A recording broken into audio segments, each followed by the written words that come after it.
नेता हो तो नितिन गडकरी के जैसा हो, जो सीधे सीधे, जी हाँ, पॉइंट टू पॉइंट बात करते हुए नजर आते हैं। उन्हें किसी चुनाव से डर नहीं लगता, उन्हें हार से डर नहीं लगता, क्योंकि वो कहते हैं कि हम काम करते हैं और काम करने वाले को हार से नहीं डरना चाहिए, क्योंकि जनता उन्हें भर भर झोली वोट उनके काम पर देती है।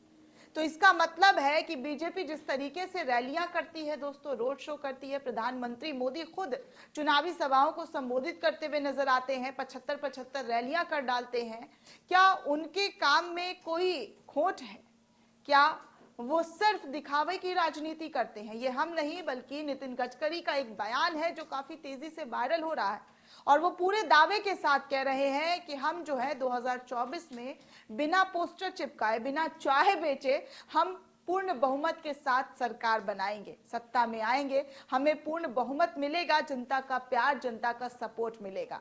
अब आप सोचिए कि चाय कौन बनाता है, पोस्टर कौन चिपकाता है? इस बारे में आप सभी को पता है कि चाय वाला चाय वाला चाय वाला प्रधानमंत्री का जो एक हवा बनाया गया था, वो किसने बनाया था? कैसे पोस्टर बैनर चिपका दिया गया, हर तरफ पोस्टर ही पोस्टर, करोड़ों रुपए तो पोस्टर में ही लग गए दोस्तों, कि सिर्फ एक नेता को बड़ा बनाना है, एक नेता की छवि को सुधारना है, जिसमें करोड़ों रुपए पानी की तरह बहा दिया गया। लेकिन नितिन गडकरी का ये सोच नहीं है। नितिन गडकरी बोलते हैं कि जब आप काम करेंगे तो आपका काम बोलता है, ना कि आपका पोस्टर और ना ही आपका चाय बेचने का ट्रिक। तो दोस्तों आपको बता दें कि नितिन गडकरी एक प्रोग्राम में पहुंचे थे, और उन्होंने उस प्रोग्राम में सीधे तौर पर कहा कि ना किसी को चाय पिलाऊंगा और ना लगेगा पोस्टर, फिर भी 5 लाख वोट से मिलेगी मुझे जीत। केंद्रीय मंत्री नितिन गडकरी अपनी बेबाकी के लिए जाने जाते हैं, ऐसा शक नहीं है, क्योंकि उनका काम बोलता है। ऐसे बीजेपी के कोई कुछ नेता हैं जिनका काम सीधे तौर पर दिखाई देता है, और उनकी कोई आलोचना भी नहीं कर सकता। उनकी तारीफ करने से लोग जो है वो बिना डरे हिचकते नहीं है, इसीलिए विपक्ष भी उनकी तारीफ करते हुए अक्सर दिखाई देते हैं। तो वो अक्सर राजनीति में इतर तमाम मुद्दों पर खुलकर बात करते हैं।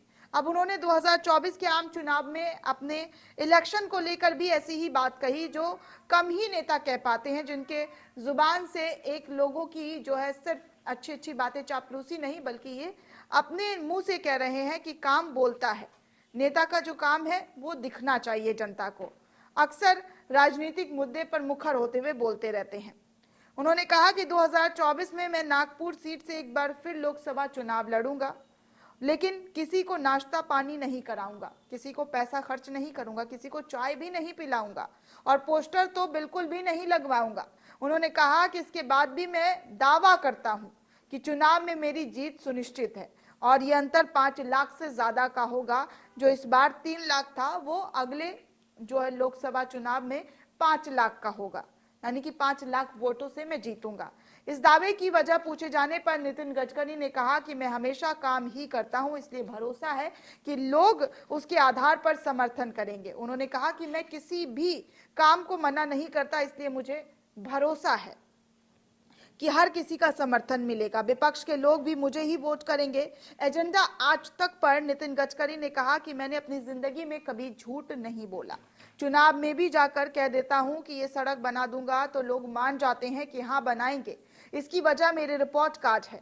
उन्होंने कहा कि जल्द ही लोग दिल्ली से देहरादून तक का सफर मात्र 2 घंटे में कर सकेंगे, और तो और यही नहीं, मुंबई से दिल्ली तक का सफर भी 12 घंटे में पूरा हो जाएगा बाई कार।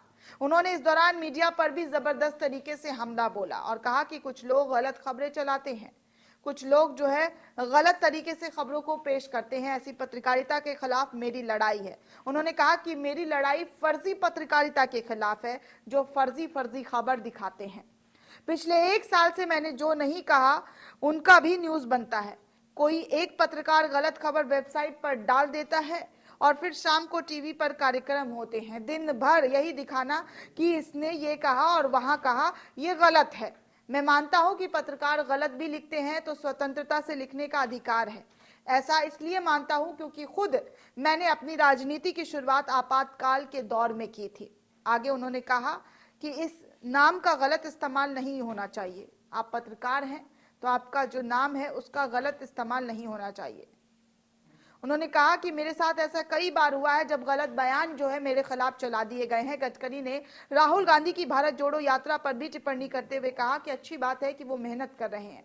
उन्होंने कहा कि लोकतंत्र की यशस्वी होने के लिए जितना जरूरत सत्ताधारी पार्टी को है उतना ही विपक्ष को। अटल जी ने एक बार जवाहरलाल नेहरू की तीखी आलोचना की थी। अटल जी ने एक बार जवाहरलाल नेहरू को लेकर कहा था कि कैसे जो है वो सत्ता पे बने रहना चाहते हैं। राहुल गांधी को विपक्ष का जिम्मा मिला है, उन्हें उनके तरह काम करना चाहिए। राहुल गांधी की मेहनत पर नितिन गडकरी ने कहा कि अधिकार सभी को है कि वो जितना चाहे परिश्रम करे, जितना चाहे मेहनत करे। स्पर्धा होनी चाहिए लेकिन वो दुश्मनी के स्तर पर नहीं जानी चाहिए, किसी को किसी से दुश्मनी नहीं होनी चाहिए। मैं तो ये नहीं पढ़ता कि कौन जोड़ रहा है और कौन तोड़ रहा है, मैं सिर्फ अपना काम करता हूँ। जो मुझे जिम्मेदारी है, जो मुझे जिम्मेदारी दिया गया है, उसी को मैं काम करता हुआ पूरी शिद्दत से, पूरी ईमानदारी से निभाता हुआ नजर आ रहा हूँ। दोस्तों, नितिन गडकरी बीजेपी के एक ऐसे नेता हैं, ऐसे मंत्री हैं, केंद्रीय मंत्री, कि वो अक्सर खुलकर अपने विचार लोगों के सामने रखते हैं, बड़े बेबाकी से अपनी बात को कह गुजर जाते हैं और ऐसा साइलेंट तीर चलाते हैं कि सामने वाला समझ कर भी ना समझ बन जाता है। क्योंकि जिस तरीके के बयान नितिन गडकरी अपने मुंह से देते हुए नजर आते हैं उसको भला कोई और कैसे ना समझे।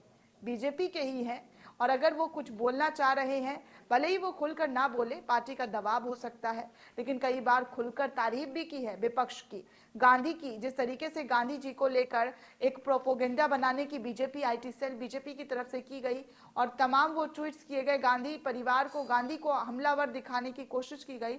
उन्होंने खुलकर कहा कि कैसे गांधी जी जो है वो आज़ादी की लड़ाई में और उनका अहम योगदान था, जिसको नकारने के लिए तमाम लोग जो है गॉडसे का नारा लगाते हैं। लेकिन नितिन गडकरी ऐसे नेता हैं जो अपने विपक्ष की भी तारीफ करते हैं और अपनी सरकार की आलोचना करने से भी जरा नहीं परहेज करते हैं। बीजेपी जिस तरीके से पोस्टर बैनर चिपकाती है, आप सोचिए कि तंज कहाँ था, तीर कहाँ था, कैसे उन्होंने पोस्टर बैनर की राजनीति पर जबरदस्त तरीके का प्रहार किया था। दोस्तों, इस पूरे रिपोर्ट को लेकर आप क्या सोचते हैं, आपकी क्या प्रतिक्रिया है, हमें कमेंट सेक्शन में जरूर बताइएगा।